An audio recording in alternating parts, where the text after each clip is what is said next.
Hello friends, आप सभी का स्वागत है हमारे YouTube channel the 10 minute show में। आज इस सेशन में हम लोग डिस्कस करेंगे बिहार पुलिस का जो कल पेपर हुआ था 23 को, उस पे आधारित प्रश्न है और उनसे रिलेटेड मैं जो इम्पोर्टेंट प्रश्न बना सकूंगा वो बनाया हूँ। क्योंकि इसके पहले जो मैं 3 प्रैक्टिस सेट करवाया था उससे लगभग 6 से 7 क्वेश्चन आपके पेपर में आए थे। तो जो भी दोस्त हमारे हैं वो प्रैक्टिस सेट नहीं देखे हैं 3, उनको लिंक मिल जाएगा डिस्क्रिप्शन में, वहाँ से जाकर देख सकते हैं। ठीक है, तो आज का प्रैक्टिस सेट जो है ये आप ये पूरा देखिएगा। यहाँ से हमको उम्मीद है कि 4 से 5 क्वेश्चन आपके पेपर में आएगा ही आएगा, क्योंकि मैं बहुत ही इसके डीपली एनालिसिस करके इस प्रैक्टिस सेट को लेकर आया हूँ। मात्र 20 ही प्रश्न है। चलिए स्टार्ट करते हैं। पहला प्रश्न है कि ऑस्कर प्राप्त करने वाले प्रथम भारतीय कौन थे। तो ये भानु अथैया जो थी, इनको प्रथम ऑस्कर प्राप्त मिला था। ठीक है, ऑस्कर पुरस्कार की शुरुआत 16 मई 1929 में हुई थी। ठीक है, 16 मई 1929 को इसकी शुरुआत हुई थी। ऑस्कर प्राप्त करने वाले प्रथम पुरुष सत्यजीत रे थे, याद रखना है आपको। ठीक है, और एक बात कि पुरस्कार से जितने भी प्रश्न अब आ सकते हैं आने वाले पेपर में, वो सारे मैं लेकर आया हूँ। अगला प्रश्न है कि ज्ञानपीठ पुरस्कार किससे संबंधित है। तो देखिए, जो ज्ञानपीठ पुरस्कार है ना, वो साहित्य के क्षेत्र में दिया जाता है। तो आपका ऑप्शन नंबर ये बी हो जाएगा। अब इससे कुछ इंपॉर्टेंट पॉइंट है वो देख लेते हैं।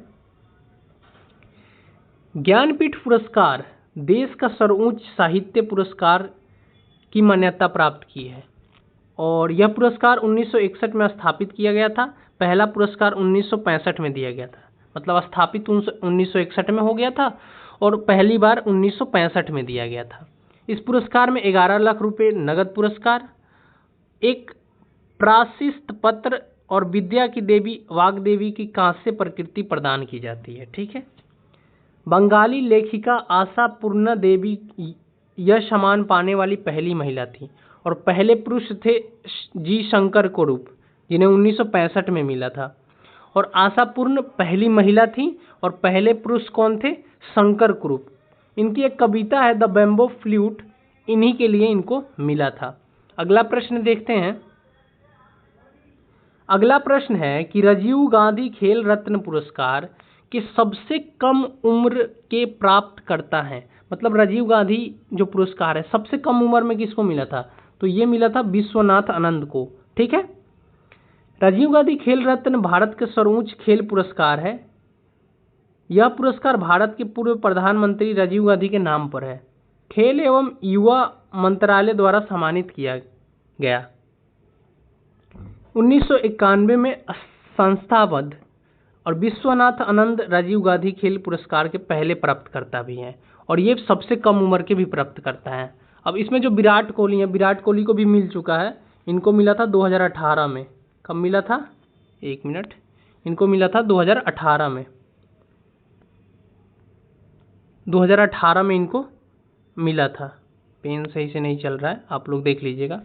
2018 में मिला था। ठीक है, देन आपका यहाँ पे गीता सेठी है, तो गीता सेठी को भी मिला था आपको 1992 में। गीता सेठी को कब मिला था? 1992 में। चलिए नेक्स्ट प्रश्न देखते हैं। अगला प्रश्न है आज का कि भारत रत्न की पहली भारतीय महिला पुरस्कार विजेता कौन है। मतलब भारत रत्न सबसे पहले किस महिला को मिला था? तो सबसे पहले मिला था आपको इंदिरा गांधी को। किनको मिला था? इंदिरा गांधी को। Doctor Sarvepalli Radhakrishnan, sir CV Raman और चक्रवर्ती राजगोपालाचारी 1954 में भारत रत्न पुरस्कार के पहले प्राप्तकर्ता थे। पहले भारत रत्न 3 व्यक्तियों को मिला था। ठीक है, किनको किनको? सर्वपल्ली राधाकृष्णन जो हमारे देश के पहले उपराष्ट्रपति थे, सर सीवी रमन को और चक्रवर्ती राजगोपालाचारी को। और ये जो प्रश्न आया ना, ये मैं पहले भी करवा चुका हूँ और ये प्रश्न आया था कल के पेपर में। भारत रत्न हमारे देश का सर्वोच्च नागरिक सम्मान है और भारत रत्न को 1954 में शुरू किया गया था। मतलब सबसे पहले 1954 में, और ये कला, साहित्य और विज्ञान के क्षेत्रों में दिया जाता है। ठीक है, भारत रत्न पुरस्कार पाने वाले पहले विदेशी, ये प्रश्न पूछ सकता है कि पहले विदेशी कौन थे? तो खान अब्दुल गफ्फर खान। ठीक है, अगला प्रश्न है, देखिए कुछ इंपॉर्टेंट पॉइंट लाए हैं आपका जो बन सकता है प्राइज से रिलेटेड, पुरस्कार से रिलेटेड। तो सबसे पहले है नोबेल प्राइज। तो नोबेल प्राइज 1901 में शुरू हुआ, मतलब 1901 में स्थापित हुआ था और पहले प्राप्तकर्ता है इनके रविंद्रनाथ टैगोर, पहले भारतीय प्राप्तकर्ता। इनको 1913 में मिला था गीतांजलि पुस्तक के लिए। तो प्रश्न ये भी बन सकता है ना कि गीतांजलि पुस्तक के लेखक कौन है, तो आपको याद रखना है रविंद्रनाथ टैगोर। ग्रैमी पुरस्कार की शुरुआत 1958 में हुई थी और प्रथम भारतीय थे पंडित रविशंकर, जो एक सितार वादक है, इनको 1968 में मिला था। और अगर प्रथम महिला पूछ दे तो तन्वी शाह, इनको 2010 में मिला था। अगला है द्रोणाचार्य पुरस्कार। तो द्रोणाचार्य पुरस्कार की शुरुआत 1985 में हुई थी और इनके प्रथम विजेता 3 व्यक्तियों को मिला था। भालचंद्र भास्कर जो कुश्ती के खिलाड़ी हैं, ओम प्रकाश भारद्वाज जो मुक्केबाज है, और ओम नमी बेयर जो एथलीट्स है। आपसे एक यहाँ और प्रश्न पूछता है कि द्रोणाचार्य पुरस्कार किनको दिया जाता है, मतलब ये किस क्षेत्र में दिया जाता है, तो ये कोचों को दिया जाता है। ठीक है, खेल के क्षेत्र में कोचों को दिया जाता है। अगला है कि अर्जुन पुरस्कार की शुरुआत कब हुई थी, तो 1961 में हुई थी। अभी और पुरस्कार है कुछ देख लेते हैं। दादा साहेब फाल्के पुरस्कार, इसकी शुरुआत हुई थी 1969 में और ये भारतीय सिनेमा जगत का सबसे बड़ा पुरस्कार है। और पहले मिला था देविका रानी को 1969 में, फिर मिला था आपको वीरेंद्रनाथ सरकार को 1970 में। अगला है पुरस्कार से साहित्य अकादमी पुरस्कार, इसकी शुरुआत 1954 में हुई थी और पहले प्राप्तकर्ता हैं मक्खनलाल चतुर्वेदी, इनको 1955 में मिला था। चलिए तो अगला प्रश्न देखते हैं, और ये प्रश्न कल में पूछा गया था और ये मैं करवा चुका हूं पहले भी। अंतर्राष्ट्रीय महिला दिवस कब मनाया जाता है, तो ये मनाया जाता है 8 मार्च को। कब मनाया जाता है, 8 मार्च को। और कल के शिफ्ट में ये पूछा था पेपर में बिहार पुलिस के। अब देखिए, और कल में ये भी पूछा था कि रेडियो दिवस कब मनाते हैं, 13 फरवरी को। तो मैं कुछ इम्पोर्टेंट आपका दिवस भी लेकर आया हूँ, देख लीजिए, और यहाँ से प्रश्न बनने के चांसेस हैं। रेडियो दिवस 13 फरवरी को मनाते हैं। चिकित्सा दिवस 1 जुलाई को। विश्व रेड क्रॉस दिवस 8 मई को। पर्यावरण दिवस 5 जून को। अंतर्राष्ट्रीय महिला दिवस 8 मार्च को, जो अभी हमने चर्चा कर लिया। हिंदी दिवस 14 सितंबर को मनाते हैं। राष्ट्रीय युवा दिवस 12 जनवरी को। राष्ट्रीय विज्ञान दिवस 28 फरवरी को। विश्व जल दिवस 22 मार्च को। पृथ्वी दिवस 22 अप्रैल को मनाते हैं।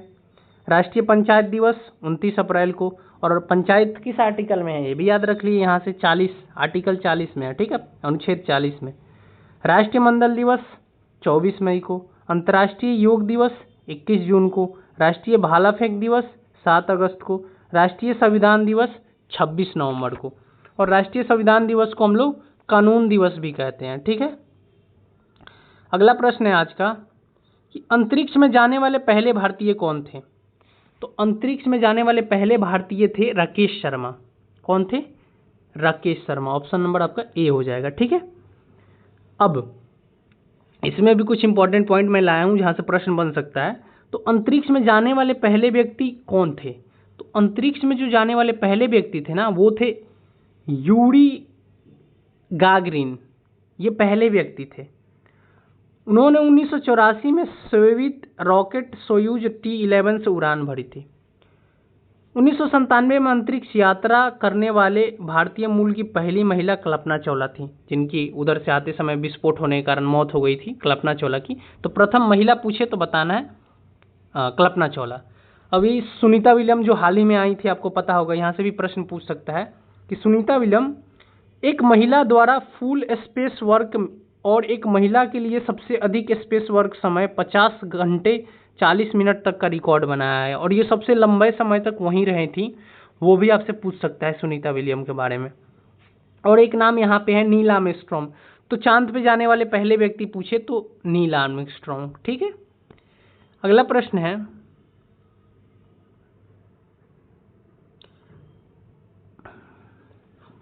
महिला क्रिकेट टीम की कप्तान कौन है, तो महिला क्रिकेट टीम की कप्तान हरमनप्रीत कौर हैं, आप सभी को पता होना चाहिए। तो बहुत इजी प्रश्न है और पूछा भी गया था कल के शिफ्ट में। अब पुरुष का भी पूछ सकता है। पुरुष में तो अभी टेस्ट का कप्तान कौन बना है हाल ही में, सुमन गिल, ठीक है, याद रखना है आपको। चिल्का झील किस राज्य में स्थित है, देखिए चिल्का झील से प्रश्न पूछा था और चिल्का झील किस राज्य में स्थित है ये पूछ रहा है। तो चिल्का झील है आपका उड़ीसा में। कहाँ है चिल्का झील, उड़ीसा में। अब चिल्का झील जो है ना, ये भी प्रश्न पूछता है, सबसे बड़ा लेगुन झील या तटीय झील, तो ये चिल्का झील ही है, ठीक है। और खारे पानी का सबसे बड़ा झील भी चिल्का झील है, और कहाँ है, ओडिशा में है। और यहाँ पे ना भारतीय नौसेना का परीक्षण केंद्र है। और आइए अब देख लेते हैं जो महत्वपूर्ण झीलें हैं जिस जिस राज्य में, वो देख लेते हैं। जम्मू कश्मीर में कौन कौन से झील हैं, तो डल झील है, उलड़ झील है, वेरीनाग झील है, नागिन झील है, अनंतनाग झील है और शेषनाग झील है। हिमाचल प्रदेश में कौन कौन से झील है, सूरजताल झील है, चंद्रताल झील है, नाकोताल झील है, रेणुका झील है। यहाँ से झील से प्रश्न बन रहे हैं सभी शिफ्टों में, याद रखिएगा, यहाँ से एक प्रश्न आ सकता है आपके भी शिफ्ट में। आइए अब नेक्स्ट देखते हैं उत्तराखंड में।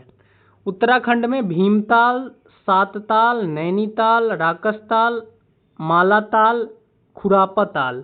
तो देखिए यहाँ तो सीधे ही दिखाई दे रहा है, ताल वाले लगभग जितने झील हैं वो कहाँ पाए जाते हैं, उत्तराखंड में पाए जाते हैं, उत्तराखंड में ही है, ऐसे याद कर सकते हैं।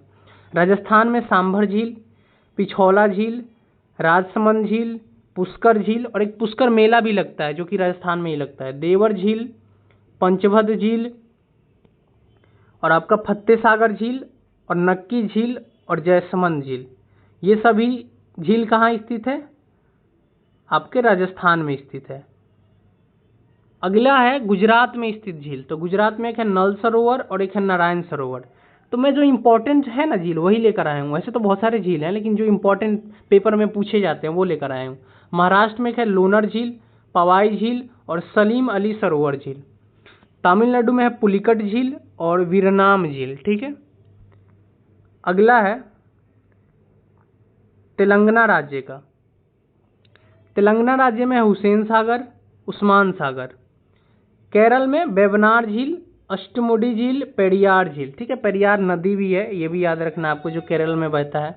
आंध्र प्रदेश में कुलेरू झील और पुलिकट झील। देखिए पुलिकट झील है जो ना, वो आंध्र प्रदेश और आपका तमिलनाडु, ये दोनों के बॉर्डर पे, मतलब दोनों के राज्यों में पड़ता है, इसलिए दोनों में ही आता है। तो ऑप्शन में जो हो वही लगाइएगा।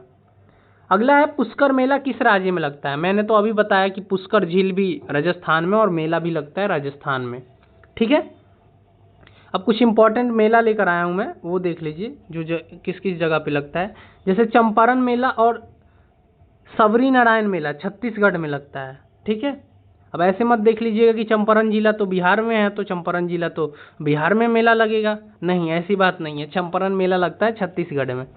भवनाथ मेला, माधोपुर मेला, डांग दरावर मेला गुजरात में लगता है। ये माधोपुर मेला बहुत पूछता है, आपको याद रखना है। नलवड़ी मेला हिमाचल प्रदेश में लगता है। सिंगस्था मेला छिपरा नदी के किनारे मध्य प्रदेश में लगता है। झीरा मेला जम्मू कश्मीर में। मूंगफली मेला कर्नाटक में लगता है। सरधाना ईसाई मेला और नौचंदी मेला उत्तर प्रदेश में लगता है। और कुंभ मेला भी उत्तर प्रदेश में प्रयागराज में अभी लगा था कुंभ मेला। ये तो 4 जगहों पे लगता है कुंभ मेला, अभी बताएंगे, आगे प्रश्न आएगा। पौष्प मेला और गंगा सागर मेला पश्चिम बंगाल। ये गंगा सागर मेला बहुत इंपॉर्टेंट है, बहुत पेपरों में पूछा गया है गंगा सागर मेला कहाँ लगता है। अगला है बनेश्वर मेला, चंद्रभाग मेला राजस्थान में लगता है। छापर मेला, सोडल मेला जो कि पंजाब में लगता है। और आप सभी को पता होगा कि बिहार में एक सहारनपुर में मेला लगता है। आप सभी वो कमेंट करके बताएंगे कि वो कौन सा मेला है और भारत का सबसे बड़ा मेला है या नहीं है, ये भी बताएंगे। चलिए नेक्स्ट प्रश्न देखते हैं। अगला प्रश्न है आज का कि यूनेस्को का क्या तात्पर्य है, यूनेस्को से क्या तात्पर्य है। देखिए तो यहाँ तो हिंदी में दिया है, इंग्लिश में भी दे सकता है, तो इंग्लिश में बता दे पहले। यूनेस्को का United Nation Educational Scientific and Cultural Organisation इसका फुल फॉर्म होता है। और हिंदी में बोले तो संयुक्त राष्ट्रीय शैक्षिक वैज्ञानिक और सांस्कृतिक संगठन, ये इसका फुल फॉर्म होता है।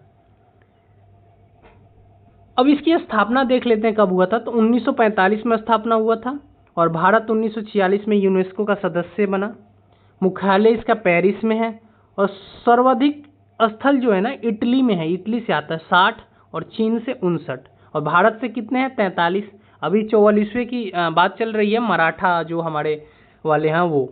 42वां कौन सा था, होयसल। 43वां कौन सा था, चोराईदेव मोइदम। ये प्रश्न पूछ सकता है कि 43वां यूनेस्को स्थल कौन सा है, तो चोराईदेव मोइदम, क्योंकि हाल ही में जुड़ा है तो ये इंपॉर्टेंट है। देखिए अगला प्रश्न कुंभ मेला से ही आ गया। कुंभ मेला डैश में आयोजित नहीं होता है, इनमें से किस राज्य में आयोजित नहीं होता है? तो ये पुरी में आयोजित नहीं होता है, ठीक है।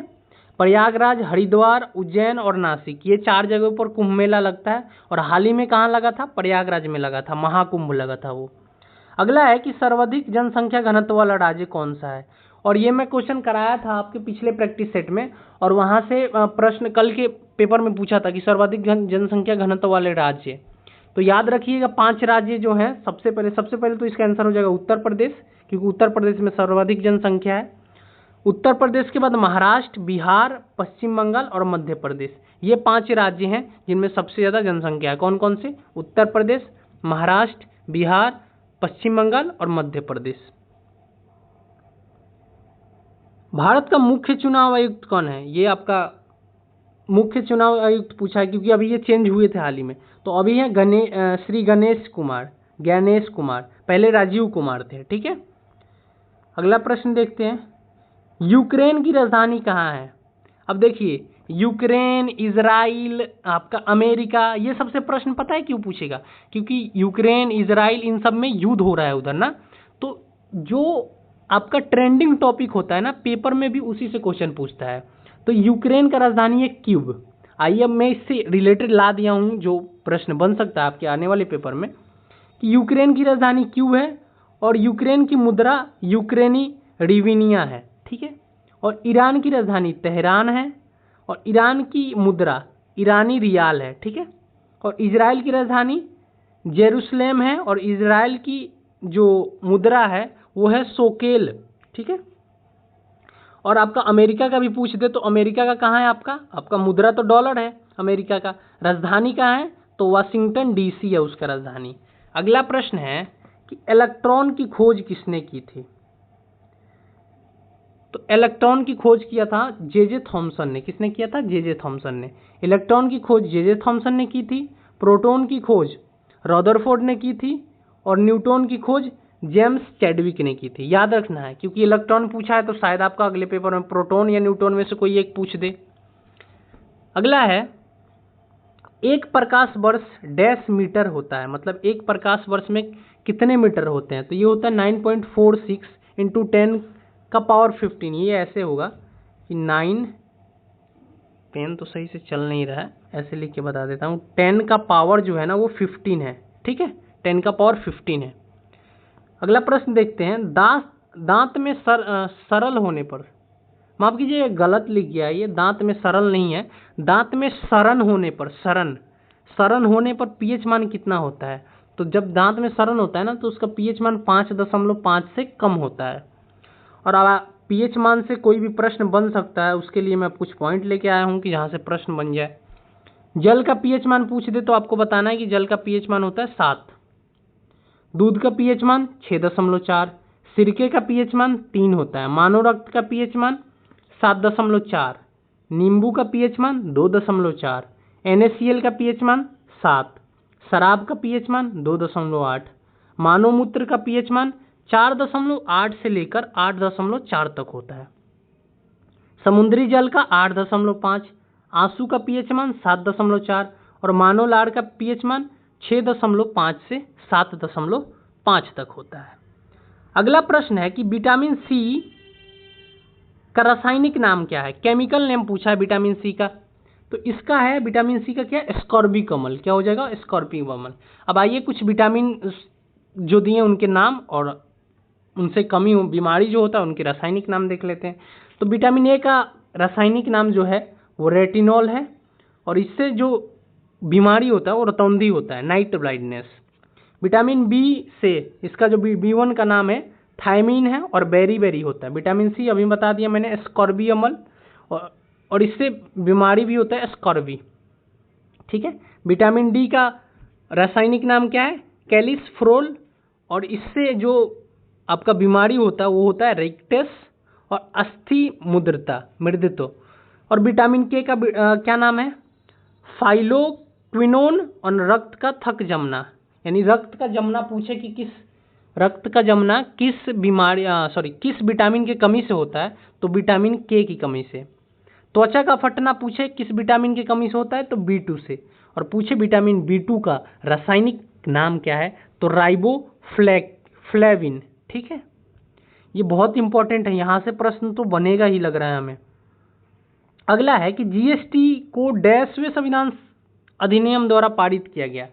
तो आइए अब हम लोग देख लेते हैं GST के साथ साथ जितने भी इंपॉर्टेंट आपके संविधान संशोधन है जो पूछे जाने के आपके पेपर में चांस है, वो सारे संविधान संशोधन हम लेकर आ गए हैं।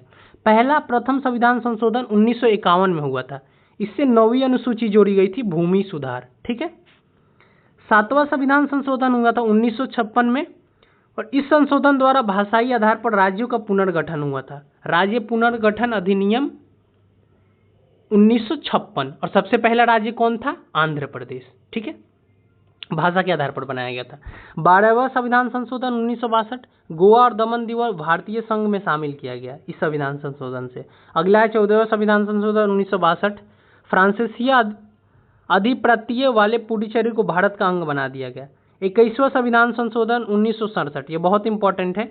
इसमें क्या हुआ था कि 8वें अनुसूची में सिंध भाषा को 8वें अनुसूची में 15वीं भाषा सिंध जोड़ी गई थी। ठीक है, अगला संविधान संशोधन देखिए, 24वां संविधान संशोधन, संसद के मौलिक अधिकार के सहित संविधान के किसी भाग में संशोधन का अधिकार दिया गया। 26वां संविधान संशोधन क्या कहता है कि राज्य को प्रीपर्स और विशेष अधिकार समाप्त कर दिया गया इस संशोधन से। पूर्वोत्तर का राज्य पुनर्गठन 27वां संविधान संशोधन 1971 से हुआ था।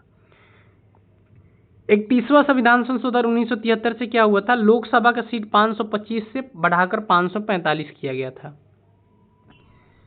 35वां संविधान संशोधन 1974 से क्या हुआ था, सिक्किम को सहराज्य में शामिल किया गया था। 42वां संविधान संशोधन बहुत इंपॉर्टेंट है, बहुत इंपॉर्टेंट, इसे ध्यान से देखिएगा 42वें संविधान संशोधन को। 42वां संविधान संशोधन 1976, इस संशोधन से संविधान की प्रस्तावना में 3 शब्द जोड़े गए थे, समाजवादी, धर्मनिरपेक्षता और अखंडता। नीति निर्देशक तत्वों को मूल अधिकार पर सर्वोच्चता दी गई। संविधान के भाग 4 क में मौलिक कर्तव्य 10 जोड़े गए। लोकसभा विधानसभा के कार्यालय 5 वर्ष से बढ़ाकर 6 वर्ष कर दिया गया। इसके द्वारा वन संपदा, शिक्षा तथा जनसंख्या नियंत्रण आदि विषयों में सूची से समर्थित सूची में लाया गया। तो ये जितने भी आपका हुआ था ना काम, ये सारे 42वें संविधान संशोधन 1976 में ही हुआ था, इसलिए ये बहुत इंपॉर्टेंट है, आपको याद रखना है। और कुछ आपका संविधान संशोधन से प्रश्न बन रहा है पेपर में, तो सारे मैं लेके आ गया हूँ। और देखिए 17वां संविधान संशोधन 1912 से क्या हुआ, 1992 से, कि दिल्ली तथा पुडुचेरी को विधानसभा के निर्वाचित सदस्यों में राष्ट्रपति के निर्वाचन मंडल में शामिल कर लिया गया। 71वां संविधान संशोधन 1992 इंपॉर्टेंट है। 8वीं अनुसूची में 3 भाषा जोड़ी गई, कोंकणी, मणिपुरी और नेपाली। ठीक है, 73वां संविधान संशोधन 1993 से पंचायती राज व्यवस्था जोड़ा गया 11वें अनुसूची में। 74वां संविधान संशोधन 1993 में नगर निकाय मतलब 12वीं अनुसूची को जोड़ा गया। 24वां संविधान संशोधन 2001 में लोकसभा विधानसभा की सीटों की जो संख्या है ना, वर्ष 2026 तक में कोई परिवर्तन नहीं किया जाएगा, ये प्रावधान किया गया था। अगला संविधान संशोधन देखते हैं, आ गया ये देखिए 86वां संविधान संशोधन, बहुत इंपॉर्टेंट है।